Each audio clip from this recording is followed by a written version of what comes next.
আসলে কি তাই? রুকাইয়া করতে কি অনেক টাকা পয়সা খরচ হয়? অনেকেই বলেন যে আসলে রুকিয়া কিন্তু অনেক ব্যয়বহুল। আসলে রুকিয়া কিন্তু ব্যয়বহুল না। আমার কাছে মনে হয় না ব্যয়বহুল।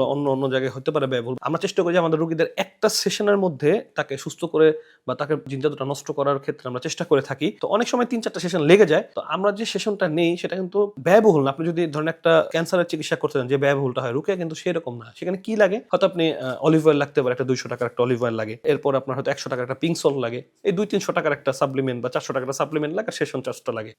এটাই কস্টিং। কিন্তু অনেকে মনে করেন রুকিয়া মানে অনেক টাকা লাগে, অনেক কিছু লাগে। ব্যাপারটা আসলে এরকম না। আপনি আমাদের কনসালে থাকবেন, আমাদের আমলগুলো করবেন। এরপরে যদি সেশন লাগে সে বিষয়টা আলাদা। কিন্তু সেশনটা লাগে খুবই কম। হয়তো সেশনটা এরকম লাগে যে আপনি একটা সেশন করছেন, ৪১ দিন পরে গিয়ে আরেকটা সেশন লাগতে পারে, বা ১ মাস ২ মাস পরে গিয়ে একটা সেশন লাগতে পারে বা নাও লাগতে পারে। আপনার যদি সামর্থ্য না থাকে, আল্লাহ তো দেখছেন, আমি আপনাকে ফ্রি রুকিয়া করব। এটাও আমি কিন্তু আমরা বলে থাকি আমাদের যারা আছেন যে সামর্থ্য না থাকলে আপনারা ভয় পাবেন না।